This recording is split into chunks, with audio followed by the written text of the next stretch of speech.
Hello बच्चों, नमस्कार। स्वागत है सभी का आपके अपने ऑनलाइन प्लेटफॉर्म आरक्यू मंथन लाइव पर। बेटा आज मैं रस की दूसरी वीडियो लेके आया हूँ। मैंने तुमसे कहा था कि 3 वीडियो में इसे ख़त्म कर देंगे, और कल मुझे बच्चों ने बताया था कि सर अगर आप लिखते हैं साथ साथ तो टाइम ज़्यादा लगता है, और वो वीडियो करीब 45 मिनट की बन गई थी, 45-46 मिनट की। तो फिर मैंने सोचा कि कैसे कम हो, मैटर भी उतना ही हो जाए और टाइम कैसे कम हो। तो फिर मैं आज देखो पहले से नोट करके लाया हूँ। ठीक है, चलो तो फिर चलते हैं अपने रस के पार्ट 2 पर। ठीक है, दूसरा पार्ट जो मैं लेके आया हूँ। टोटल 11 रस बताए थे बेटा। वैसे तो नवरस यानी 9 है। भरत मुनि ने कितने माने हैं? 8 माने हैं नाटक में। अगर कभी आता है कि नाटक में रसों की संख्या कितनी है तो 8 बताना है, और अगर कहा जाए कि सामान्यतः रस कितने हैं या रस कितने हैं, दोनों तरह से अगर आता है तो 9 बताना है तुम्हें। लेकिन जब पूछता है कि कुल रस कितने हैं, तभी आपको 11 आंसर देना है बेटा। क्या देना है? 11। और वो जो 11 है वो कौन कौन से हैं ये देख लो बेटा। ठीक है, वो 11 जो है वो कौन कौन से हैं ये देख लो। देखो, कल हमने बात करी थी बेटा, रस का शाब्दिक अर्थ होता है आनंद। क्या होता है बेटा? आनंद। तो मैंने कल तुमसे कहा था बेटा कि केवल आनंद कह देने से रस की पूर्ण परिभाषा नहीं मिलती, क्योंकि रस का जो मतलब मैंने कल बताया था तुम्हें, मैंने तुम्हें यह भी बताया था बेटा कि जैसे करुण रस होता है, वहां आनंद कहां से होता है? शोक होता है ना वहां पे। अच्छा, वियोग श्रृंगार होता है, वहां आनंद कहां होता है? या रौद्र होता है, वहां क्रोध होता है, वहां आनंद कहां से आता है? ठीक है। हाँ, तो ऐसे बेटा भयानक रस होता है, वहां पेंट गीली हो जाती है लोगों की देख करके, सामने शेर देख लिया तो वहां आनंद कहां से आएगा? हाँ, तो देखो रस की क्या वो बन सकती है। हम जब साहित्य में काव्य पढ़ रहे हैं तो काव्य में, कविता में रस का क्या तात्पर्य है वो मैंने यहाँ देखो कोशिश करी है कि रस की ये परिभाषा बहुत अच्छी हो सकती है। क्या? देखो, किसी गद्य पद्य, यानी कोई गद्य हो या पद्य हो, यानी कविता का रूप हो या गद्य का रूप हो, किसी गद्य पद्य को पढ़ने या सुनने से, या किसी रंगमंचीय नाटक, रंगमंच को ही वैसे तो नाटक कहते हैं, रंगमंचीय कोई दृश्य, कोई नाटक, नाटक या दृश्य को देखने से हमारे मन में जिस भाव की उत्पत्ति होती है। तो बेटा सामने की स्थिति देख करके, चाहे हम सुने और चाहे पढ़ें, या फिर हम देखें, सामने देख करके हमारे मन में जो भाव आए बेटा, हंसी आ जाए तो हास्य रस, क्रोध आ जाए तो रौद्र रस, और अगर उत्साह आ जाए तो वीर रस है, ऐसे ही। ठीक है, तो किसी गद्य पद्य को पढ़ने या सुनने या किसी रंगमंचीय नाटक या दृश्य को देखने से हमारे मन में जिस भाव की उत्पत्ति होती है, उस भाव को ही रस कहते हैं। क्या कहते हैं बेटा? उस भाव को ही रस कहते हैं। तो मुख्यतः 9 रस माने गए हैं, लेकिन कुल रसों की संख्या बेटा 11 तक पहुंच गई है। मैंने कल बता दिया था कि 8 रस किसने दिए, 10वां किसने, 9वां किसने दिया, 10वां किसने दिया, और 11वां किसने दिया, ये भी हमने कल बात कर ली थी। तो देखो मैं फिर शॉर्ट में बता दे रहा हूं बेटा, रस और उनके स्थायी भाव। प्रत्येक रस का एक स्थायी भाव होता है। तो बेटा श्रृंगार रस का रति या प्रेम है, हास्य रस का हास्य या हंसी है, करुण रस का बेटा क्या है? शोक है, वीर रस का स्थायी भाव क्या है बेटा? उत्साह है, और रौद्र रस का क्या है? क्रोध है। ऐसी भयानक रस का क्या है बेटा? भय। विवत्स का क्या है? जुगुप्सा या घृणा। ठीक है। अद्भुत का क्या है बेटा? विस्मय या आश्चर्य। शांत रस का स्थायी भाव बेटा निर्वेद, वैराग्य, सम या वीतराग। ठीक है। वत्सल रस का स्थायी भाव है बेटा वात्सल्य रति, यानी बच्चों से संबंधित जो प्रेम होता है माता पिता का बच्चों के लिए। और भक्ति रस का बेटा अनुराग या भगवत विषय रति, यानी ईश्वर से संबंधित प्रेम। ठीक है। हाँ, चलो तो हम अब सीधे अपने रसों पर चलते हैं। तो आज हम किस रस की बात करेंगे बेटा? आज हम सबसे पहले श्रृंगार की बात करेंगे। किसकी बात करेंगे बेटा? श्रृंगार रस की बात करेंगे। तो देखो श्रृंगार रस है, तो श्रृंगार का मतलब तुम समझते हो। तो इसकी देखो परिभाषा हम कैसे दे सकते हैं, ध्यान से देखना बेटा। जहां विभाव, तुम्हें किसी किताब में इसकी परिभाषा नहीं मिलेगी बेटा, देखना तुम, श्रृंगार रस की परिभाषा नहीं मिलेगी तुम्हें। जहां विभाव, अनुभाव तथा संचारी भावों के संयोग से, किससे बेटा? देखो ध्यान से, किससे बेटा? जहां विभाव, अनुभाव तथा संचारी भावों के संयोग से क्या बेटा? रति नामक स्थायी भाव या प्रेम नामक स्थायी भाव रस रूप में परिणत होता है, यानी रस रूप में क्या होता है बेटा? बदलता है। वहां क्या होता है बेटा? वहां श्रृंगार रस होता है। वहां क्या होता है बेटा? वहां श्रृंगार रस होता है। बेटा इसके 2 भेद हैं। क्या है बेटा? इसके 2 पार्ट हैं, इसके 2 उपभेद हैं। कौन कौन सा बेटा? एक है संयोग श्रृंगार और एक है वियोग श्रृंगार। किसके हैं बेटा? ये श्रृंगार रस के ही 2 पार्ट हैं। कौन कौन से? संयोग श्रृंगार और वियोग श्रृंगार। नायक नायिका की मिलन दशा का वर्णन होता है बेटा इसमें, नहीं मिलना होता है, संयोग मिलन होता है यहाँ पर।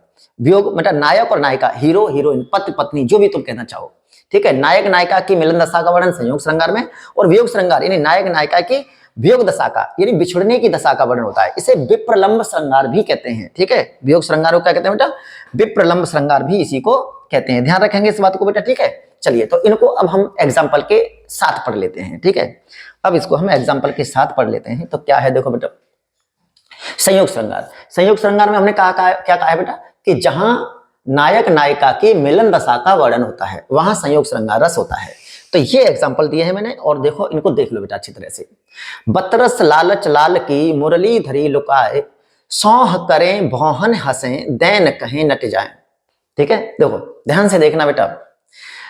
बतरस लालच लाल की मुरली धरी लुकाए है, तो भगवान कृष्ण जब छोटे थे तो गोपिकाओं ने उनकी क्या कर ली बेटा, मुरली चुरा के रख ली। तो क्यों चुरा के रख ली, ध्यान से देखो बेटा। बतरस, बतरस यानी कभी कभी क्या होता है बेटा, कभी कभी क्या जिससे हमें प्रेम होता है उससे हमें बातें करने में बड़ा आनंद आता है, नींद भी नहीं आती। ठीक है, तो बतरस यानी बातों से मिलने वाला रस। बतरस का मतलब बातों से मिलने वाला रस है। कभी कोई खास ऐसा व्यक्ति होता है उससे बातें करते हुए हमें बहुत अच्छा लगता है कि नहीं। तो बतरस लालच यानी किस बात का लालच था उन गोपिकाओं को, बतरस यानी वो उनसे बातें करें, और बातें करें तो क्या बेटा उन्हें आनंद आता है बातें करते हुए। तो बतरस लालच लाल की यानी बतरस यानी बातों के रस के लालच के कारण, लालच इनको गोपिकाओं को, लाल की यानी भगवान कृष्ण की, लाल मतलब बच्चे थे ना। बतरस लालच लाल की मुरली धरी लुकाए, लुकाए मतलब छुपा करके रख ली। तो गोपिकाओं ने भगवान कृष्ण की मुरली को क्या कर लिया बेटा, छुपा के रख लिया। क्यों छुपा के रख लिया बेटा, क्योंकि वो उनसे बातें करेंगे तो उन्हें आनंद आएगा। ठीक है, तो बतरस यानी बातों में मिलने वाला रस। और जब वो अपनी मुरली को मांगते हैं बेटा, क्या करते हैं, वो अपनी मुरली को मांगते हैं, सौह करें तो कसम खा जाती हैं, सौगंध, सौह करें यानी कसम खा जाती हैं। बहुहन हंसें बेटा, कोई सपोज करो कि किसी ने हमारी कोई सामान चुरा लिया और हमने कहा तभी तेरे पास है ये, और उसने कहा नहीं कसम से मेरे पास नहीं है। ठीक है, यानी कसम खा गया। सौह करें, सौगंध है, सौह करें यानी कसम खा जाती हैं। बहुहन हंसें, और फिर जब उसने कहा कि भाई तेरे पास है तो उसने कहा ना कसम से मेरे पास नहीं है, और फिर वो मुस्करा दे, बहुहन हंसें। और फिर अगर कोई मुस्करा दे, बहुहन हंसें है, वहां में क्या हंस देती हैं, दैन कहें नट जाए, तो उसमें शक और ज्यादा हो जाएगा, ना ना ना तेरे पास है ऐसे कहेंगे ना। हाँ, तो सौह करें बहुहन हंसें दैन कहें नट जाए। और जब कहते हैं नहीं दे दो भाई तुम्हारे पास है, तो हमने कहा दिया कसम से हमारे पास नहीं है। ठीक है, तो शक भी यानी डाउट भी पैदा कर देती हैं, क्योंकि उनका मतलब चुराना थोड़ी था, उनका मतलब था वो उनसे बातें करें, इसीलिए और डाउट करने के लिए, जिससे वो क्या करें, बातें करें। तो बताओ बेटा यहाँ कृष्ण और गोपिकाओं की कैसी दशा है, कौन सी दशा है, मिलन दशा है ना। गोपी और कृष्ण की क्या है, मिलन दशा है यहाँ पर। तो बतरस लालच लाल की मुरली धरी लुकाए, सौह करें बहुहन हंसें दैन कहें नट जाए।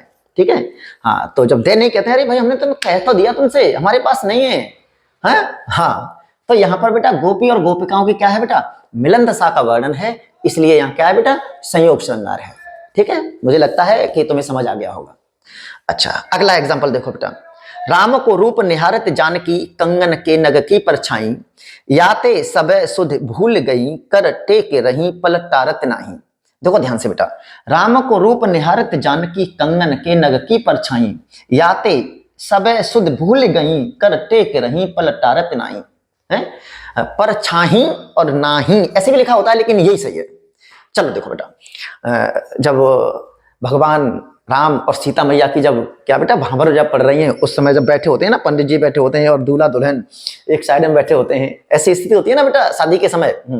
तो राम को रूप निहारत जानकी, जानकी मतलब सीता मैया, जानकी मतलब सीता, राम को रूप निहारत जानकी।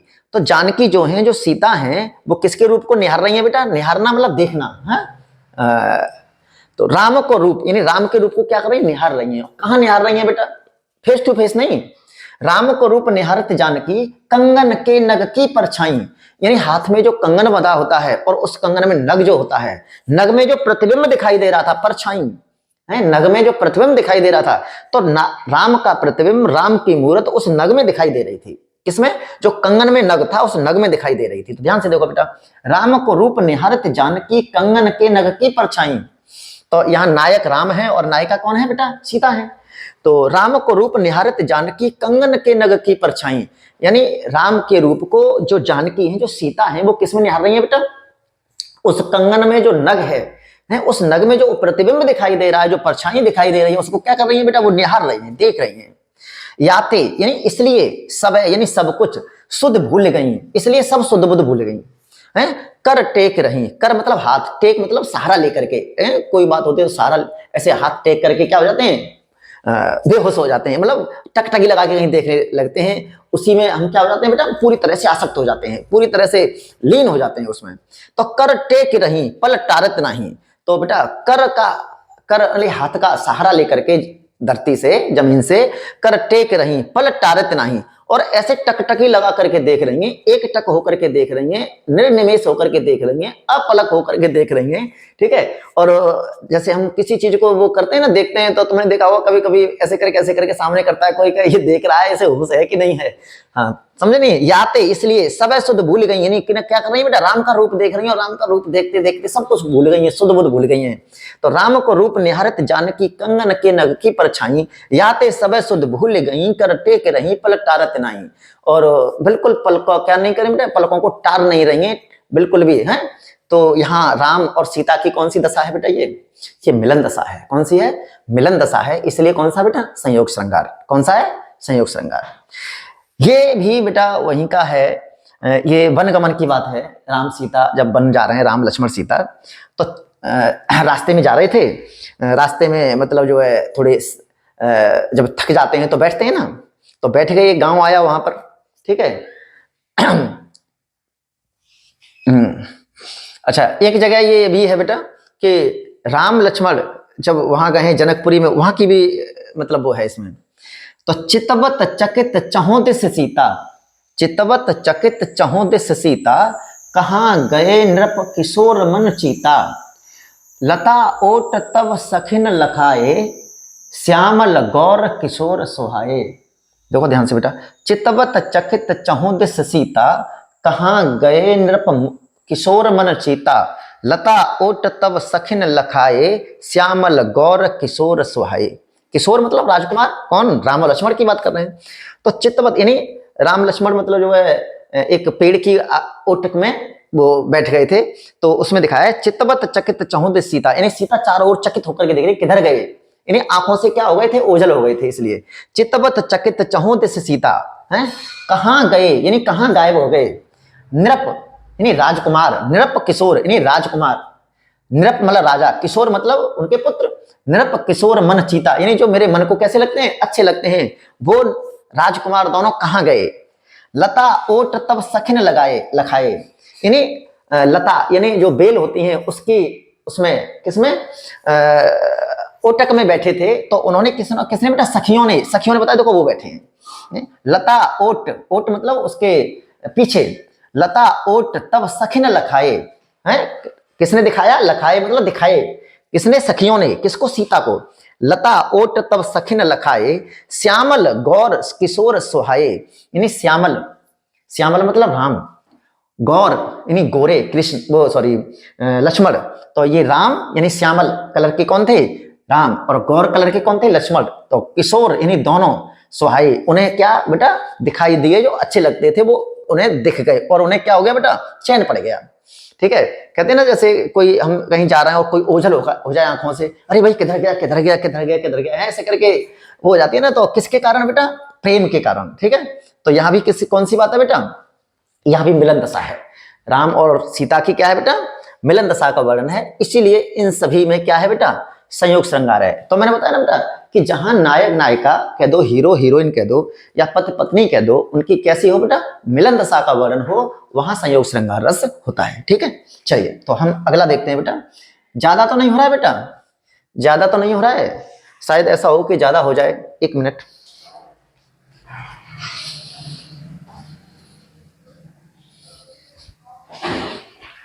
हाँ ज्यादा ही हो रहा है, 14 मिनट हो गई ज्यादा ही हो रहा है। हाँ देखिए, वियोग श्रृंगार रस, क्या बेटा, वियोग श्रृंगार रस, जहां नायक नायिका की वियोग दशा का वर्णन हो, यानी बिछड़ने का वर्णन हो, वहां क्या होता है बेटा, वियोग श्रृंगार रस होता है। देखिए ये जो एग्जांपल दिए हैं मैंने वियोग श्रृंगार के दिए हैं। पीयूषों कहू संदेशड़ा, हे भौरा हे काग, शोधन बिरहे जर मुई तेहि के धुआं हमें लाग, यानी जब नायक नायिका की वियोग दशा का वर्णन हो, तो देखो ये किसकी बात है बेटा, तुमने नाम सुना है राजा रतन सेन। राजा रतन सेन अपनी जो पत्नी थी क्या नाम था उसका, नागमती, ठीक है, नागमती को छोड़ करके और सिंघल द्वीप चला जाता है, किसके लिए बेटा, क्या नाम था उसका, सिंघल द्वीप की राजकुमारी जो थी,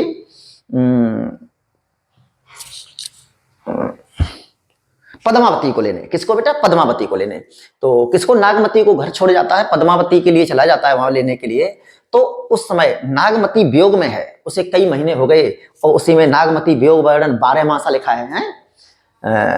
मुझे बताना बेटा, नागमती वियोग वर्णन जो 12 मासा है वो किसका लिखा हुआ है? मैं कमेंट बॉक्स में नीचे बताना कि नागमती वियोग वर्णन जो चैप्टर है वो किससे लिया गया है, कौन से काव्य से लिया गया है। ठीक है, हाँ। तो पीयूषों कहेऊ संदेशड़ा, हे भौरा हे काग। तो जो घर में नागमती रह जाती है और उसका जो पति है राजा रतन सेन कहाँ चला जाता है? सिंघल द्वीप चला जाता है पद्मावती को लेने। तो पीयूषों कहेऊ संदेशड़ा, तो वो अपने पिया को, अपने प्रियतम को क्या भेज रही है? संदेश भेज रही है। किसके द्वारा? भौरा और काग, यानी कौवा और भौरा के द्वारा। पीयूषों कहेऊ संदेशड़ा, पीयूषों कहेऊ संदेशड़ा, यानी पिया से क्या कह देना? संदेशा दे देना, उसे खबर दे देना है, डाक दे देना। पीयूषों कहेऊ संदेशड़ा, हे भौरा हे काग, हे काग हे भौरा, मेरे प्रियतम को क्या कर देना? संदेशा दे देना। क्या संदेशा दे देना? सो धन बिरहे जरे मुई, सो यानी वो है तुम्हारी पत्नी, धन मतलब पत्नी, बिरह यानी बिरह में, जर यानी जल गई है, मुई यानी राख हो गई है, यानी तुम्हारी पत्नी तुम्हारे बिरह में जल करके क्या हो गई है? राख हो गई है। ते ही का धुआं हमें लाग, और उसी का क्या हो गया? धुआं हमें लाग गया है, यानी जो तुम्हारी पत्नी जल की राख हो गई है उससे जो धुआं निकला था वो धुआं हमें लग गया है, इसीलिए हम क्या हो गए हैं? इतने काले हो गए हैं। भौरा भी काला होता है, कौवा भी काला होता है। तो उसने क्या कहा बेटा? पीयूषों कहेऊ संदेशड़ा, हे भौरा हे काग, हे भौरा हे काग, मेरे प्रियतम को जाके संदेशा दे देना कि तुम्हारी जो पत्नी है, धनी मतलब पत्नी, सो यानी तुम्हारी पत्नी बिरह में जल करके राख हो गई है और उससे जो धुआं निकला था वो धुआं हमें लग गया और हम इसलिए इतने काले हो गए हैं। ठीक है, हाँ। तो अलंकार में जाएंगे तो अतिशयोक्ति हो जाएगा कि नहीं हो जाएगा? लेकिन यहाँ पर हम रस की बात कर रहे हैं। तो यहाँ जब रतन सेन चला जाता है, वो घर में रह जाती है, तो वियोग में है ना, बिछड़न हो गया है। ठीक है, बिरह में है वो, तो क्या है बेटा? यहाँ वियोग श्रृंगार रस है। आगे देखो बेटा, निस्दिन बरसत नैन हमारे, सदा रहत पावस रे तो हम पे, जबते श्याम सुधारे। जल्दी जल्दी करते हैं बेटा, जब से श्याम सुधारे। तो देखो बेटा, निस्दिन बरसत नैन हमारे, जब भगवान कृष्ण गोपिकाओं को छोड़ करके कहाँ? मथुरा चले जाते हैं, तब की बात है ये। निस्दिन बरसत नैन हमारे, तो वो गोपिकाएं कहती हैं रोजाना हमारे आंखों से क्या बेटा? निस्दिन यानी रोजाना, निस मतलब रोजाना है, दिन, निस्दिन यानी दिन रात, निस्दिन बरसत यानी बरसात होती रहती है। किससे? नयनों से। और नयनों से बरसात किसकी होती है बेटा? आंसुओं की है। तो निस्दिन बरसत नयन हमारे, सदा रहत पावस, पावस कहते हैं वर्षा ऋतु, यानी वर्षा ऋतु। आंखों में हर समय वर्षा ऋतु का रहना मतलब हर समय आंसू टपकना है, दिन रात।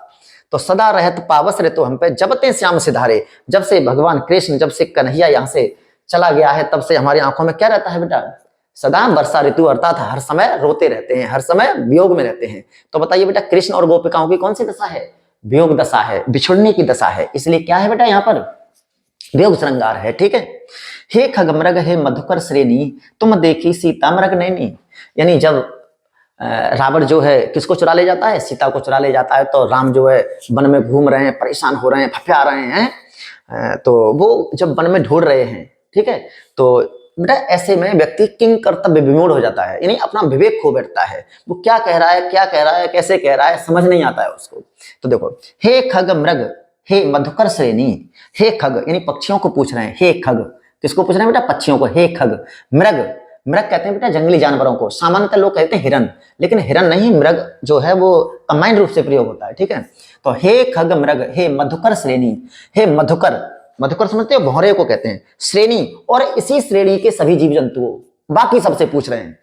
हे खग मृग, हे खग यानी पक्षियों, मृग जानवरों हैं, हे मधुकर, मधुकर मतलब भौरे, श्रेणी, और इसी श्रेणी के सभी जीव जंतुओं से पूछ रहे हैं वो। तुम देखी सीता मृग नैनी, क्या तुमने सुंदर नैनों वाली, मृग जैसे नेत्रों वाली किसको? सीता को देखा है? तो बेटा ये राम जब सीता को रावण चुरा ले जाता तो राम किससे पूछ रहे हैं बेटा? वहां के जंगलों में पशु पक्षियों से, वनस्पतियों से, सबसे पूछ रहे हैं। तो ये क्या है बेटा? ये भी राम और सीता की क्या है? वियोग दशा का वर्णन है। इसलिए क्या है यहाँ पर? वियोग श्रृंगार रस है। तो अब लग रहा होगा जल्दी हो रहा है कि नहीं? नहीं हो रहा है तो फिर और जल्दी कर दूंगा मैं। हास्य रस, वो करुण रस बेटा। कौन सा है बेटा? करुण रस। अब देखो, करुण का मतलब है, देखो वियोग और करुण में अंतर होता है कुछ, और तुम्हें कैसे अंतर पता करना है? देखिए, जब मिलने की संभावना बनी हो, प्रेम के कारण दुख हो और मिलने की संभावना हो बेटा, ठीक है, यानी मिलेंगे, बिछुड़ गए हैं, मिलेंगे, तो होता है वियोग। और अगर बेटा मिलने की संभावना लगभग लगभग समाप्त हो जाए, या किसी की मृत्यु हो जाए, या अनिष्टि हो जाए, ठीक है, वहां क्या होगा, वहां करुण होगा। तभी तो बेटा शोक होगा। शोक कब होगा ये बताओ, शोक करुण, करुण शोक कब होता है ये बताओ, यानी किसी की मृत्यु पर या इस तरह की कोई घटना जहां ज्यादा, हाँ हाँ, तो देखो बेटा, जहां विभाव अनुभाव तथा संचारी भावों के संयोग से शोक नामक स्थायी भाव रस रूप में परिणत होता है, वहां करुण रस होता है। या किसी की बहुत दयनीय स्थिति देख करके उसकी किसी की अनिष्टि का कारण हो जहां पर, या किसी की मृत्यु हो जाए, तो वहां क्या होगा बेटा, ऐसी स्थिति में शोक होगा। ठीक है, शोक होगा तो वहां करुण रस हो जाएगा। कौन सा हो जाएगा, करुण रस हो जाएगा। देखो बेटा यहाँ पर जब देखिए जब लक्ष्मण को शक्ति लग जाती है, क्या हो जाती है बेटा, जब लक्ष्मण को शक्ति लग जाती है तो राम का ये क्या है बेटा, विलाप है, राम का विलाप है। तो धोखा न दो भैया मुझे इस भांति आकर के यहाँ, मझधार में मुझको बहाकर तात जाते हो कहाँ। सीता गई तुम भी चले मैं भी न जीऊंगा यहाँ, सुग्रीव बोले साथ में सब जाएंगे वानर वहां। देखो जब लक्ष्मण मूर्छित हो जाते हैं, लक्ष्मण पड़े हैं और सूरज निकलने वाला है, हनुमान जी अभी बूढ़ी संजीवनी बूटी लेकर के नहीं आए हैं, तो राम मतलब घबरा जाते हैं, सोचते हैं अब क्या होगा है। तो भले ही बेटा मिलने की उम्मीद है, लेकिन जब वो रो रहे हैं तो वो कैसा बेटा, करुण रस में रो रहे हैं, ऐसे में करुण रस में रो रहे हैं। देखो, धोखा न दो भैया मुझे इस भांति आकर के यहाँ, लक्ष्मण से क्या कह रहे हैं, हे भैया मुझे यहाँ आकर के इस रास्ते में, बीच रास्ते में मत छोड़ो। ठीक है, धोखा न दो भैया मुझे इस भांति आकर के यहाँ, मझधार में मुझको बहाकर तात जाते हो कहाँ, यानी मुझे बीच रास्ते में छोड़ करके तुम कहाँ जा रहे हो। सीता गई तुम भी चले, यानी उधर तो सीता चली गई, इधर तुम भी मेरा साथ छोड़ के जा रहे हो। सीता गई तुम भी चले मैं भी न जीऊंगा यहाँ, और अगर ऐसा हुआ तो मैं भी क्या नहीं करूंगा बेटा, मैं बिल्कुल यहाँ जीऊंगा नहीं, मैं भी मर जाऊंगा। सुग्रीव बोले साथ में सब जाएंगे बानर वहां, और सुग्रीव जो थे बेटा वो बोले कि अगर ऐसा हुआ तो सभी बानर क्या होंगे बेटा, साथ में जाएंगे कहाँ, स्वर्गलोक, है ना, समझ गए नहीं। तो ये क्या है बेटा, ये करुण है, यहाँ पर करुणा है कि नहीं है, तो इसलिए करुण रस है। अच्छा, मरे खोए भुजंग सी जननी फनसा पटक रही थी शीस, अंधी आज बनाकर मुझको किया न्याय तुमने जगदीश। देखिए ये उस समय की बात है बेटा, श्रवण कुमार का तुमने नाम सुना होगा। श्रवण कुमार अपने अंधे माता पिता को लेकर के चारों धाम की यात्रा के लिए निकला था, तीर्थ कराने के लिए निकला था। तो वो अपने माता पिता को एक कांवर जैसी बना ली थी, ठीक है, उसमें माता पिता को दोनों को बिठा करके, और वो क्या करा रहा है, उनको तीर्थ यात्रा करा रहा है, धाम, चारों धाम की तीर्थ यात्रा करा रहा है। तो रास्ते में जब उसके माता पिता को प्यास लगती है तो वो उनकी वो रख करके बेटा कांवर को, और वो पेड़ के नीचे रख करके और एक तालाब के पास जाता है पानी के लिए। और जब वहां पानी भरने लगता है तो वहां तुमने वो सुनी होगी कथा, तो कि वहां दशरथ मतलब जो है किसी श्राप के कारण वहां क्या कर रहे थे बेटा, पहरा देते थे वहां पर। तो दशरथ ने क्या कर दिया, उसे एक हिरन समझ करके क्या कर दिया, बाण मार दिया, उसको मार दिया तो वो मर जाता है। तो फिर जब उन्हें मालूम पड़ता है तो बड़ा दुख होता है, लेकिन वो पानी लेकर के दशरथ आते हैं, किसके पास आते हैं, उनके माता पिता के पास। तो उस समय की बात है ये। तो जब उन्हें अंधे माता पिता को मालूम पड़ जाता है कि उनका पुत्र मर गया है, तब उस समय ये उनके माता पिता हैं, उनकी माँ का क्या है ये बेटा, ये विलाप है, उस समय का विलाप है। मरे खोए भुजंग सी जननी फनसा पटक रही थी शीस, यानी तुमने देखा होगा बेटा कि जो मणि धारी जो सर्प होता है, इच्छाधारी जो सर्प होता है, अगर उसकी मणि, नाटकों में देखा होगा तुमने, अगर मणि क्या हो जाए बेटा, उसकी मणि खो जाए या मणि कोई चुरा ले तो वो बेटा कोमा में चला जाता है, यानी वो मृत के समान होता है, मरता नहीं है लेकिन मृतक समान हो जाता है।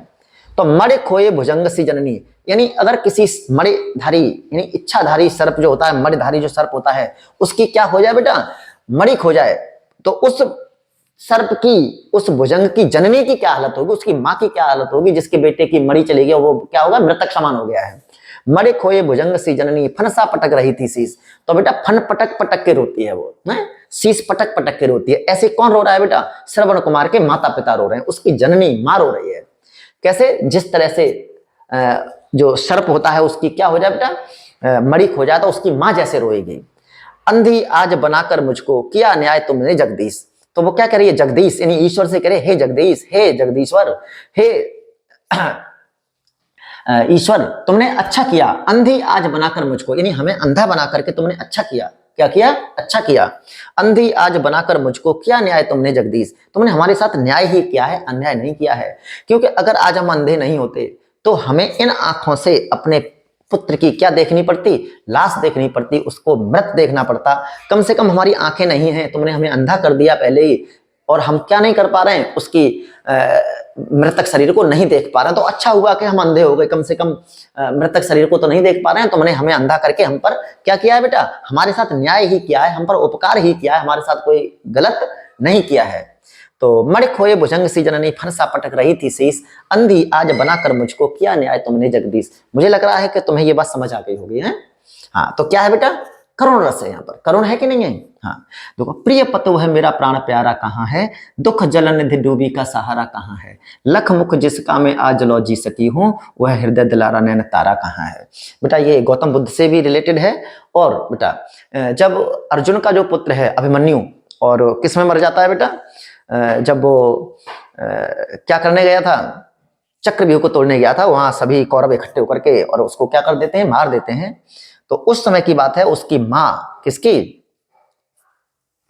अभिमन्यु की मां किससे? कृष्ण अर्जुन से पूछ रही है, प्रिय पतो है मेरा प्राण प्यारा कहाँ है, दुख जल निधि डूबी का सहारा कहाँ है, लख मुख जिसका मैं आज लो जी सकी हूं, वह हृदय दुलारा नैन तारा कहाँ है। तो बेटा क्या है ये? करुण है कि नहीं है? हैं? प्रिय पतो है मेरा प्राण प्यारा कहाँ है, अपने पति से पूछ रही है वो। तो समझ में आई कि नहीं आई? ये सारी की सारी क्या है बेटा? व्याख्या तो सरल सी है, तुम्हें दिख रही होगी, कोई वो नहीं है, लेकिन टाइम मुझे लग रहा है ज्यादा हो जाएगा, इसलिए चलो बेटा। वीर रस बेटा, यानी किसी स्थिति को देख करके कोई किसी के साथ अन्याय कर रहा हो और तुम्हें बेटा वहां पर क्या हो जाए बेटा? उत्साह आ जाए, चल हट कैसे तू उसको मारेगा। या और भी ऐसी स्थिति हो बेटा, हम किसी के साथ अन्याय को न देख पाए, या फिर देश के प्रति बेटा ऐसी स्थिति कभी आए, तो ऐसी स्थितियां जो होती हैं वो क्या करती हैं बेटा? वीर रस उत्पन्न करती हैं। वहां पर देखो हम परिभाषा ऐसे लिख सकते हैं, साहित्यिक परिभाषा, विभाव अनुभाव तथा संचारी भावों के संयोग से उत्साह नामक स्थायी भाव रस रूप में परिणत होता है, वहां वीर रस होता है। ठीक है, एग्जाम्पल देखो बेटा, मैं सत्य कहता हूं सखे सुकुमार मत जानो मुझे, यमराज से भी युद्ध में प्रस्तुत सदा मानो मुझे, है और ही की तो बात क्या गर्व में करता नहीं, मामा तथा निस्तात से भी समर में डरता नहीं। यानी बात है कब की बेटा? जब अभिमन्यु वो अर्जुन चले जाते हैं, ठीक है, पता है तुम्हें क्या लेने गए थे? तो अर्जुन चले जाते हैं, उसके बाद में कौरवों के द्वारा ये शर्त रख दी जाती है। तो अभिमन्यु कहता है कि भाई वो मैं मतलब जो है जीत लाऊंगा, चक्रव्यूह को मैं तोड़ दूंगा। ठीक है, मना किया जाता है लेकिन फिर भी नहीं मानता है। तो जब बेटा शक किसको हो रहा है बेटा? उसका सारथी जो रथ हाँकने वाला उसका उसको हो रहा है शक। तो वो उस सारथी से कह रहा है, कौन? अभिमन्यु अपने सारथी से कह रहा है। क्या कह रहा है मालूम है? मैं सत्य कहता हूं सखे, हे सखे मित्र, मैं तुमसे सत्य कह रहा हूं, झूठ नहीं बोल रहा हूं। मैं सत्य कहता हूं सखे सुकुमार मत जानो मुझे, यानी मुझे बच्चा मन समझो, सुकुमार मन समझो। सुकुमार यानी छोटी उम्र जो होती है। मैं सत्य कहता हूं सखे सुकुमार मत जानो मुझे, यमराज से भी युद्ध में प्रस्तुत सदा मानो मुझे। अगर बात युद्ध की है तो यमराज से भी मुझे क्या समझो? युद्ध में प्रस्तुत समझो। मैं उससे भी क्या पीछे हटने वाला नहीं हूं। यमराज से भी युद्ध में प्रस्तुत सदा मानो मुझे, है और ही की तो बात क्या गर्व में करता नहीं, मामा तथा निस्तात से भी समर में डरता नहीं। तो वो कह रहा है और ही की तो बात क्या, यानी एरा गैरा की तो बात ही क्या है और ही की तो बात क्या गर्व में करता नहीं। और ये घमंड से नहीं कह रहा हूं, गर्व से नहीं कह रहा हूं। मामा तथा निस्तात से भी, मामा कौन था बेटा? कृष्ण। किसके? सुभद्रा को बहन मानते थे, तो इसलिए मामा कौन? कृष्ण। मामा तथा निस्तात और अपने पिता कौन? अर्जुन। यानी बात युद्ध की है, अगर युद्ध भूमि की बात है, समर की बात है तो मामा तथा निस्तात से भी समर में डरता नहीं। और बात अगर युद्ध भूमि की है, युद्ध भूमि में युद्ध लड़ने की है, तो मैं मामा कृष्ण और पिता अर्जुन से भी नहीं डरता। तो ये बेटा किसकी बात है? उसकी बताओ कैसी बात है? उत्साह की बात है। जहां उत्साह होगा वहीं वीर होता है। ठीक है, अगला देखो बेटा, चढ़ चेतक पर तलवार उठा करता था भूतल पानी को, राणा प्रताप सिर काट काट करता था सफल जवानी को। तो ये क्या है? ये भी बेटा किसकी बात है? उत्साह की बात है। बुंदे ले हर बोलों के मुंह हमने सुनी कहानी थी, खूब लड़ी मर्दानी वह तो झांसी वाली रानी थी, सिंहासन हिल उठे राजवंशों ने भ्रकुटी तानी थी, बूढ़े भारत में भी फिर से आई नई जवानी थी। तो ये क्या है बेटा? हाँ, तुमने सुना होगा ना, वीर तुम बड़े चलो, धीर तुम बड़े चलो, सामने पहाड़ हो कि सिंह की दहाड़ हो, तुम कभी रुको नहीं। ठीक है, तो ये सब क्या है बेटा? ये है सब वीर रस के उदाहरण हैं। चलिए आगे देखते हैं बेटा। नेक्स्ट देखो बेटा, यहाँ मैंने परिभाषा नहीं लिखी है, यहाँ तुम लिख सकते हो बेटा। हास्य रस की बात कर रहे हैं तो हास्य या हंसी इसका स्थायी भाव होता है। तो जहां विभाव, अनुभाव और संचारी भावों के संयोग से हास्य नामक स्थायी भाव रस रूप में परिणत होता है, वहां हास्य रस होता है। जैसे सब में लिखा है सेम रहेगी, बस वहां पर हास्य नामक स्थायी भाव रस रूप में परिणत होता है तो हास्य रस होता है। ठीक है, ऐसे ही बस लिखते जाओ और करते जाओ। तो होत प्राप्त यानी सामने की स्थिति देख करके ऐसे भी लिख सकते हैं कि किसी की वेशभूषा को देख करके या सामने ऐसी हंसने वाली स्थिति देख करके अगर हंसी आ जाए, किसी की वेशभूषा देख करके, किसी की शक्ल देख करके या ऐसी स्थिति देख करके हंसी आ जाए तो वहां हास्य रस होता है। ये भी परिभाषा कोई दिक्कत नहीं है, चलेगी। ठीक है, हाँ। तो होत प्रातः शौचालय चले रमेश मामा, यानी प्रातः होते ही सुबह सुबह क्या लोटा लेकर के गांव में तो खेत पे जाते हैं ना। हाँ, तो होत प्रातः शौचालय चले रमेश मामा, पाजामा की लागी गांठ, घर में भी हो सकता है, कोई दिक्कत नहीं है। और तुम्हें पता है पाजामा पहनते थे जिसमें नारा डलता था, अब तो रबर वाले आते हैं, कोई दिक्कत नहीं होती। तो होत प्रातः शौचालय चले रमेश मामा, पाजामा की लागी गांठ, खुल ना पाया पाजामा। और बेटा जब जोर कर रहे हो दरोगा जी और उस समय बेटा पाजामा की गांठ लग जाए, फिर क्या होगा बताना तुम, सोचना, तुम मालूम पड़ेगा, तुम्हें हंसी आएगी कि नहीं। ठीक है, तो होत प्रातः शौचालय चले रमेश मामा, पाजामा की लागी गांठ, खुल ना पाया पाजामा। तो क्या होगा बेटा, और फिर हंसी आएगी कि नहीं आएगी देखना। अच्छा ये देखो बेटा, सिर घोट मोट पर चुटिया थी लहराती, सिर घोट मोट पर चुटिया थी लहराती, थी तौंद लटक कर घुटनों को छू जाती, जब मटक मटक कर चले हंसी थी भारी, हो गए देख कर लोट पोट नर नारी। देख रहा है बेटा तुम्हें, हंसी है, हास्यरस है। चलो बेटा इसे समझो। विंध्य के बासी उदासी तपोव्रत धारी, महाबिन नारे दुखारे, गौतम तिय तरी तुलसी सो कथा सुन भे मुनि वृंद सुखारे, होए हैं शिला सब चंद्रमुखी पर से पद पंजुल कंज त्यारे, कीनी भली रघुनायक जू करुणा करे कानन को पग धारे। तो बेटा ये जो है, तो बेटा तुलसीदास ने अपने रामचरितमानस में एक आख्यान बताया था जिसमें कहा गया था, रामायण की बात है ये, जिसमें कहा गया था कि जो गौतम ऋषि की पत्नी थी अहिल्या, वो पत्थर की थी। किसकी थी बेटा, पत्थर की थी। और राम वन गमन के दौरान राम जब वन में थे उस समय उनके जब उनसे पैर लग जाता है तो वो क्या हो जाती है बेटा, उनका उद्धार हो जाता है, वो स्त्री बन जाती है। ठीक है, ये आख्यान जब ध्यान से देखो बेटा, ऋषि मुनियों ने पढ़ा, किसने, विंध्याचल पर्वत पर रहने वाले तपस्वी ऋषि मुनियों ने जब पढ़ा तो वो कैसा सोच रहे हैं, कैसा विचार कर रहे हैं और कैसा आग्रह कर रहे हैं राम से। देखो, विंध्य के वासी यानी विंध्याचल पर्वत पर निवास करने वाले, क्या बेटा, विंध्याचल पर्वत पर क्या करने वाले बेटा, निवास करने वाले, विंध्य के वासी उदासी क्या है बेटा, उदास हैं, तपोव्रतधारी महा और महान तपस्वी ऋषि मुनि हैं, बिन नारे दुखारे, बिना स्त्री के क्या हैं, दुखी हैं। देखो यानी जो तपस्वी ऋषि मुनि है उन्हें स्त्रियों से क्या लेना देना है। लेकिन यहाँ क्या कहा है, विंध्य के वासी उदासी यानी विंध्याचल पर्वत पर वास करने वाले उदास हैं। कौन, तपस्वी, तपोव्रतधारी महा यानी महान तपस्वी ऋषि मुनि क्या है, दुखी हैं, बिन नारे दुखारे, किसके बिना दुखी है, बिना स्त्री के दुखी हैं। देखो है कि नहीं। गौतम तिय तरी तुलसी सो कथा सुन भे मुनि वृंद सुखारे, यानी उन्होंने तुलसी का जो आख्यान था वो कथा थी वो सुनी, किसने, मुनि वृंद, उन मुनियों के झुंड ने, उन मुनियों के वृंद यानी ग्रुप ने, हैं। तो वो क्या हो गए, एकदम खुश हो गए। क्या, गौतम तिय तरी तुलसी यानी तुलसी का वो आख्यान सुना उन्होंने जिसमें बताया था कि गौतम तिय, तिय मतलब पत्नी, तरी मतलब उसका उद्धार हो गया, वो क्या बन गई थी, स्त्री बन गई थी, हैं। तो वो अपने मन में क्या सोच रहे हैं कि ये जो विंध्याचल पर्वत पर है इस पर पड़ी हुई सारी की सारी शिलाएं वैसे ही चंद्रमुखी हैं जैसे राम का पैर जिस शिला से लगा था और वो स्त्री बन गई थी। तो वह हैं शिला सब चंद्रमुखी, उन्होंने कहा कि ये जो शिलाएं हैं इस विंध्याचल पर्वत पर पड़ी हुई वो भी क्या है, सब सुंदर सुंदर स्त्रियां हैं। ये हुए हैं शिला सब चंद्रमुखी, चंद्रमुखी मतलब सुंदर स्त्रियां, हुए हैं शिला सब चंद्रमुखी, पर से पद मंजुल कंज त्यारे, पर से यानी बस स्पर्श हो जाए, छू जाए, पद मतलब पैर, मंजुल मतलब सुंदर, किनके मतलब कैसे, कंज, कंज मतलब कमल जैसे, त्यारे मतलब राम के, हैं। तो बस उनसे जो भगवान राम के कैसे कमल रूपी जो चरण हैं वो क्या हो जाए बेटा, केवल सुंदर जो चरण है कमल रूपी वो किससे छू जाएं, इन शिलाओं से, इन पत्थरों से छू जाएं। तो क्या हो जाएगा बेटा कि ये सभी जो शिलाएं हैं वो क्या हैं, चंद्रमुखी हैं, सब सुंदर सुंदर क्या है बेटा, स्त्रियां हैं। अगर उनका राम के पैर लग जाएंगे तो क्या बन जाएंगी, सब ये सुंदर सुंदर स्त्रियां बन जाएंगी।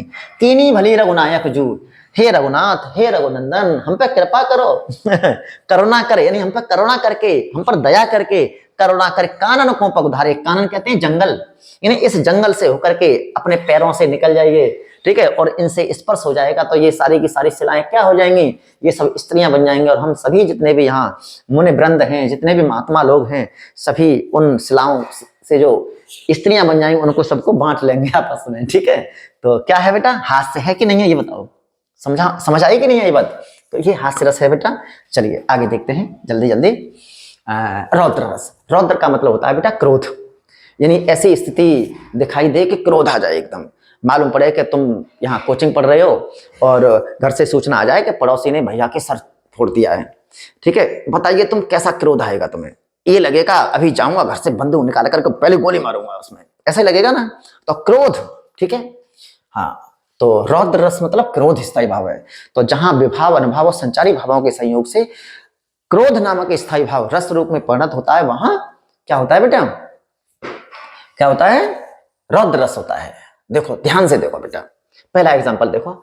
अतिरिस बोले बचन कठोरा, कहूं जड़ जनक धनुष को तोरा, बेग देखाऊं मूड़ नत आजू, उलटाऊं मह जह लह तब राजू।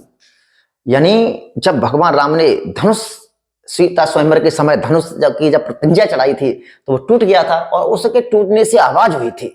और आवाज कहां तक पहुंची थी बेटा, परशुराम के पास तक पहुंची थी आवाज उसकी। तो परशुराम को जब मालूम पड़ा कि शिव जी का, मेरे आराध्य का धनुष तोड़ दिया, किसने तोड़ दिया, वो गुस्से में आए हैं, क्योंकि जनक के यहाँ रखा था। जनक और वो दोनों ही किसके भक्त थे, शिव जी के। तो जनक के यहाँ वो धनुष रखा हुआ था। तो वहां आकर के और वो कितने कठोर वचन बोल रहे हैं जनक के सामने, जनक को कितना उल्टा सीधा कह रहे हैं। देखो यहाँ देखो, बहुत गुस्से में है, गुस्से मतलब क्रोध में है। अत्यरिस यानी अत्यंत गुस्सा होकर के, रिस होकर के, अत्यरिस बोले वचन कठोरा, और अत्यधिक गुस्सा में अत्यधिक रिस होकर के बहुत कठिन वचन बोले हैं उन्होंने। कहूं जड़ जनक धनुष को तोरा, हे जड़ जनक, हे मूर्ख, धूर्त, जड़ मतलब समझ गए, मूर्ख है, हाँ। कहूं जड़ जनक धनुष को तोरा, कहूं जड़, हे जड़ जनक, हे मूर्ख जनक, ये बताइए धनुष किसने तोड़ा है। अपने बहुत गुस्सा में उन्होंने कहा। बेग देखाऊं मूड न ताजू, मूड मतलब वही समझ गए नहीं, मूड समझ गए ना, बेवकूफ। बेग देखाऊं यानी जल्दी दिखा, किसने तोड़ा है ये। बेग देखाऊं यानी दिखा, मुझे दिखा किसने तोड़ा है ये, कौन है वो जिसने ये तोड़ा है। बेग देखाऊं मूड न ताजू, जल्दी दिखा नहीं तो आज। मूड है मूर्ख, नत नत मतलब आजू, नत आजू नहीं तो आज। उलटाऊं महे यानी उलट दूंगा, क्या मही मतलब पृथ्वी, पृथ्वी को उलट दूंगा। जह लहे तब राजू यानी जहां तक तेरा राज्य वहां तक की पृथ्वी को क्या कर दूंगा, उलट दूंगा। मतलब कितने गुस्सा हैं। अतिर से बोले वचन कठोरा, कहूं जड़ जनक धनुष को तोड़ा, बेग देखाऊं मूड नत आजू, उलटाऊं महे जह लहे तब राजू यानी जहां तक तेरा राज है वहां तक की पृथ्वी को क्या कर दूंगा, उलट पुलट कर दूंगा। जल्दी दिखा दे किसने तोड़ा ये धनुष। अच्छा तो समझ आया बेटा, क्या रौद्र है, क्रोध है। हाँ ये है बेटा, जब अर्जुन लौट करके आते हैं और श्री कृष्ण उनको क्या देते हैं, सूचना देते हैं, भाई तेरे पुत्र को मार दिया कौरवों ने इकट्ठे होकर के। अब तक क्या था बेटा, वो लड़ने के लिए तैयार नहीं थे, केवल ये कह रहे थे कि ऐसा हमें कुछ नहीं चाहिए, वो कौरव सारा रख लें, बस हमें 5 गांव दे दें, हम 5 गांव से ही संतुष्टि कर लेंगे अपनी जीवन जीने के लिए, हमें राज नहीं चाहिए। लेकिन जब ये बात सुनी कि भाई उन्होंने साजिश करके तेरे पुत्र को मार दिया, अब बेटा जब ऐसी स्थिति आती है तो पता है कि क्रोध कितना आता है। ऐसे में तो फिर कोई भी क्यों ना हो, जब बात पुत्र की आती है तो कोई भी युद्ध के लिए तैयार हो जाएगा। हाँ तो देखो श्री कृष्ण के सुन वचन, जब उन्होंने कौन से वचन सुन करके, जब उन्होंने ये सूचना दी उनको, श्री कृष्ण के सुन वचन अर्जुन क्षोभ से जलने लगे हैं, क्रोध से, कष्ट से, यानी दुखी हैं वो, क्या है, दुखी हैं। श्री कृष्ण के सुन वचन अर्जुन क्षोभ से जलने लगे, यानी इतना उन्हें कष्ट था, इतना दुख था, वो जलने लगे उससे। हैं सब सील अपना भूल कर, यानी जो सज्जनता थी, जो शीलता थी, जो उनके अंदर उनसे युद्ध करने की क्या नहीं थी बेटा, बिल्कुल इच्छा नहीं थी। तो सब सील अपना भूल कर, जो सज्जनता, जो शीलता थी, हैं जो आचरण था उनका, आचरण जो था बहुत अच्छा वाला, उसे क्या कर दिया, उन्होंने त्याग दिया। सब सील अपना भूल कर, भूल गए। कर तल यानी कर मतलब हाथ, तल मतलब हथेली। और बेटा कर तल कब मिलता है, रात में देख लूंगा आज, यानी गुस्सा में, किसमें बेटा, गुस्सा में। कर तल युगल, युगल मतलब जोड़ा, तो ये हाथ इन दोनों का जोड़ा कर तल युगल, युगल जोड़ा कहलाएगा। मलने लगे, मलने लगे मतलब गुस्से में। संसार देखे अब हमारे शत्रु रण में मृत पड़े। और क्या कह रहे हैं मालूम है, अब संसार देखेगा कि सारे के सारे शत्रु रण में क्या है बेटा, युद्ध भूमि मरे हुए पड़े हैं। करते हुए घोषणा वे हो गए उठकर खड़े। और ऐसी घोषणा करते हुए वो क्या हो गए बेटा, उठ करके खड़े हो गए, तैयार हो गए। किसके लिए बेटा, युद्ध के लिए। तो क्या है बेटा ये बताओ, रौद्र है ना, रौद्र क्रोध है यहाँ पर। हाँ, उस काल मारे क्रोध के तनु कांपने उसका लगा। यहां तो तुम्हें इसी से दिख रहा होगा, उस काल मारे क्रोध के तनु कांपने उसका लगा, मानो हवा के जोर से सोता हुआ सागर जगा। ठीक है बेटा, जब किसी को ज्यादा गुस्सा आता है ना तो व्यक्ति कंपन भी शुरू हो जाता है, बहुत जब गुस्सा आता है तो। उस काल मारे क्रोध के तनु कांपने उसका लगा, मानो हवा के जोर से, सागर जो होता है हवा के जोर से उसमें ऊंची ऊंची लहरें आ जाती है कि नहीं, ज्वार भाटा आ जाते हैं। उस काल मारे क्रोध के तनु कांपने उसका लगा, मानो हवा के जोर से सोता हुआ सागर जगा। तो यहाँ भी क्या है, क्रोध की बात है बेटा, इसीलिए क्या है, रौद्र रस है। क्या है बेटा, रौद्र रस है। और देखिए बेटा, ये है भयानक रस। भयानक रस का मतलब बेटा भय, यानी किसी भी स्थिति को देख करके हमें डर लग जाए एकदम, है शेर सामने आ जाए, तो तुम हो या मैं हूं, कोई भी हो, पैंट गीली हो जाएगी देख करके सामने शेर एकदम देखोगे तो, है वैसे कहते हैं अरे हम ये कर देंगे वो कर देंगे, लेकिन जब सामने आता है बेटा तब मालूम पड़ती है स्थिति। हाँ चलो, तो देखो ये है जहां भय होता है बेटा, ठीक है। नभ में झपटत बाज लख, भूल्यो सकल प्रपंच, कंपित तनु व्याकुल नयन, है कंपित तनु व्याकुल नयन, लावक हिल्यो न रंच। लावक एक पक्षी होता है बेटा, कौन होता है, लावक नाम का एक पक्षी होता है लावक, ठीक है। हाँ, और उड़ने की बहुत कलाएं होती हैं उसके अंदर, यानी कई तरह से उड़ सकता है वो, ठीक है। बहुत मतलब जो है उसमें प्रपंच होते हैं, पेच प्रपंच होते हैं, ठीक है। तो नभ में झपटत बाज लख, भूले और सकल प्रपंच, यानी जो लावक नाम का पक्षी है आकाश में क्या कर रहा है बेटा, आराम से कला, कई प्रकार की कलाओं से उड़ रहा है वो। तो नभ में क्या देखा बेटा, नभ में झपटत बाज लख, यानी नभ में यानी आकाश में उस पर झपट्टा किसने मारा बेटा, बाज ने। बाज कौन सा पक्षी होता है, जो पक्षियों का शिकार करता है। और जब देखा कि शिकारी आ गया और उस पर जब झपट्टा मारा उसने, भूल गया सारे कलाएं, समझे नहीं समझे, हाँ ढेर सारी कलाएं आती हैं लेकिन सब भूल गया। नभ में झपटत बाज लख, भूले और सकल प्रपंच, सकल मतलब संपूर्ण, प्रपंच मतलब जितने भी उसके अंदर इलम थे, जितने भी उसके अंदर चालाकी थी, ये सब भूल गया। भूले और सकल प्रपंच नहीं, सकल मतलब संपूर्ण प्रपंच, सारे जितने भी थे सब भूल गया। कंपित तनु व्याकुल नयन, और कंपित तनु यानी शरीर जो है उसका कंपायनमान हो गया, व्याकुल नयन। और बेटा जब किसी को लगता है कि अब जान चली जाएगी तो उसके आंखों में जो एक व्याकुलता होती है जो, समझे नहीं समझे, हाँ। तो कंपित तनु व्याकुल नयन, लावक हिल्यो न रंच, और रंच मात्र भी हिला नहीं जा रहा है उससे, शरीर एकदम शिथिल हो गया। तो जब उसने बाज को देखा तो सब भूल गया। तो भय क्या है बेटा, भय है, भय है, भय कि नहीं है। तुम्हें अगर मिल जाए शेर सामने तो तुम्हारा भी ऐसा ही हाल होगा, है। उधर गरजती सिंधु लहरियां,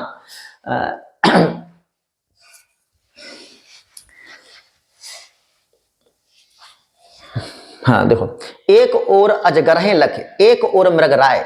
एक और क्या देखा बेटा, अजगर, एक और अजगर लख। अजगर जानते हो ना, अजगर सर्प होता है, जीव जंतुओं को सीधा क्या कर लेता है, अंदर कर लेता है, आदमी को भी, है। तो एक और अजगर लख, एक और मृगराय। मृगराय कहते हैं किसको, शेर को, है, हाँ शेर को कहते हैं, सिंह। तो विकल बटोही बीच ही पड़े मूर्छा छाए। बटोही कहते हैं रास्तागीर को, यानी जो रास्तागीर होता है, पथिक। एक और अजगर लख, कोई रास्तागीर है, टकाटक चला जा रहा है बेचारा, है। तो उसने देखा, एक और क्या देखा, शेर देखा। एक और क्या देखा बेटा, तो अजगर देखा। अब बताइए, कोई भी रास्तागीर हो और चला जा रहा है अकेला, और उसे एक तरफ शेर दिखाई दे और एक तरफ अजगर दिखाई दे, क्या हालत होगी उसकी बेटा, पता है। हाँ, तो एक और अजगर लख, एक और मृगराय, विकल बटोही बीच ही पड़े मूर्छा खाए। और जो वो रास्तागीर है मूर्छित होकर के बीच रास्ता पे गिर पड़ा, गिर ही पड़ेगा बेचारा जब ऐसी स्थिति होगी तो। अच्छा, तो है बेटा कि नहीं है। तो यहाँ भयानक रस है, कौन सा, भय है, डर है। अच्छा देखो, ये देखो बेटा, मैंने पूरा लिख दिया है, थोड़ा अच्छा सा है ये इसलिए। अब के राख ले भगवान, हे ईश्वर अब की मुझे बचा लो अब के राख ले भगवान, मेरी इस बार लाज रख दो, इस बार मेरी जान बचा लो। अब के राख ले भगवान, एक पक्षी है बेटा, कहाँ बैठा है, पेड़ पर बैठा है। हाँ मतलब मैं, हाँ अनाथ बैठो द्रुम डरिया, द्रुम मतलब पेड़, डरिया मतलब उसकी डाल पर। हाँ अनाथ यानी अनाथ, आज मेरा कोई देखो बेटा, अनाथ यानी कोई बचाने वाला ना हो तो वो अनाथ होता है। हाँ अनाथ बैठो द्रुम डरिया, पारिद साधे बाण। पारिद कहते हैं शिकारी को, और शिकारी ने क्या निशाना लगा लिया है किसका? बाण का। हाँ अनाथ बैठो द्रुम डरिया, मैं अनाथ है द्रुम डरिया यानी पेड़ की डाल पर बैठा हूं। पारिद साधे बाण, और जो शिकारी है पारिद साधे बाण, शिकारी ने क्या कर लिया? बाण का निशाना लगा दिया मेरे ऊपर। ताके डर हो भाजियो चाहत, उसके डर से मैं भागना चाहता हूं। क्या कौन कह रहा बेटा? ये हाँ पक्षी कह रहा है कि उसके डर से मैं क्या कर रहा हूं? भागना चाहता हूं। ताके डर हो भाजियो चाहत, हो मतलब मैं, उसके डर से मैं भागना चाहता हूं। ऊपर डुक्यो सचान, सचान कहते हैं बेटा किसे? भाज को है। तो वो कह रहा है कि उसके डर से मैं भागना चाहता हूं, लेकिन ऊपर कौन घात लगाए बैठा? बाज घात लगाए बैठा है कि जैसे ही मैं यहां से निकलूंगा वो मुझे क्या कर लेगा? झपट्टा मार लेगा और मेरा शिकार कर लेगा। तो उधर तो बेटा किसने बाण साध दिया है? उस पर शिकारी पर, शिकारी ने उस पक्षी पर। और ऊपर अगर वो उड़ रहा है वहां से तो कौन है बेटा? बाज मतलब घात लगाए बैठा है। तो ऊपर डुक्यो सचान, डुका है मतलब छुपा हुआ है किसके लिए? उस पक्षी को देख रहा है, जैसे ही यहां से निकलेगा मैं इसे क्या कर लूंगा? झपट लूंगा। तो ताके डरो हो भाजो चाहत, ऊपर डुक्यो सचान, दुहू भांति दुख भयो आने है। उसने वो कह रहा है कि दोनों ऊपर से क्या है? आसमान से टक पे खजूर पे अटके, वो सुना है नहीं? हाँ, दुहू भांति दुख भयो आने है, यानी दोनों प्रकार से मेरे लिए क्या है बेटा? कष्ट है। अगर मैं यहाँ बैठा रहता हूं तो बाढ़ से मर जाऊंगा, अगर उड़ता हूं तो बाज खा लेगा। तो दुहू भांति में दोनों प्रकार से क्या है? मेरे लिए कष्ट है। दुहू भांति दुख भयो आने है, कौन उबारे प्राण? कौन मुझे बचा सकता है? हे ईश्वर तो ही बचा सकता है। ठीक है, सुमिरत ही अहे डस्यो पारधी है, जैसे उसने ईश्वर का ध्यान लगाया, हे ईश्वर मुझे बचा ले। तो ऐसे जब जब उसने सुमिरन किया बेटा, अहे मतलब कहते हैं सर्प को, डस्यो पारधी, और उस शिकारी को किसने डस लिया? नीचे सर्प ने डस लिया करके। सुमिरत ही अहे डस्यो पारथी, कर छीट्यो संधान, और हाथ से बेटा बाण छूट गया, उसका डिसबैलेंस हो गया। ठीक है, सुमिरत ही अहे डस्यो पारथी, यानी पारथी को क्या कर लिया? शिकारी को क्या कर लिया? सर्प ने डस लिया। अहे कहते हैं किसको? सांप को। डस्यो यानी डस लिया उसे। कर छूट्यो संधान, और बेटा डिसबैलेंस होकर के हाथ से क्या छूट गया? बाण छूट गया।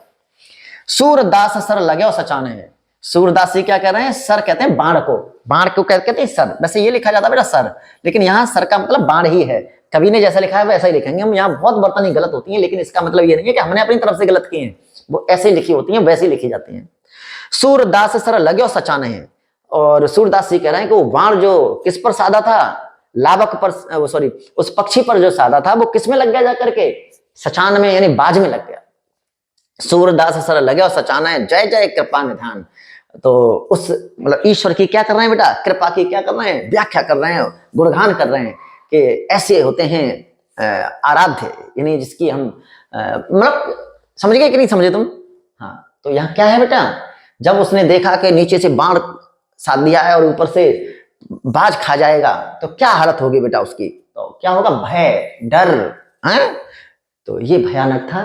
तो आज हमने 6 देख लिए हैं बेटा, और अब बचे हैं 5। वो कल एक लास्ट क्लास होगी, उसमें कर देंगे। उसके बाद फिर तुम्हारा हम छंद ले लेंगे। ठीक है, बता देना छंद लेना है कि अलंकार लेगा ना। मेरे अलंकार तो मैंने तुम्हें क्लास में पढ़ा दिए हैं, अब टाइम तुम्हारे पास है नहीं, ये 10 दिन मान लो बस। ठीक है, तो ठीक है बेटा, इसका नोट्स बनाएंगे, जो भी तुम्हें डाउट हो वो क्लास में पूछ सकते हो। ठीक है बेटा, चलो ठीक है। तो थैंक्स फॉर वॉचिंग बेटा, लाइक और सब्सक्राइब भी कर दो। ठीक है।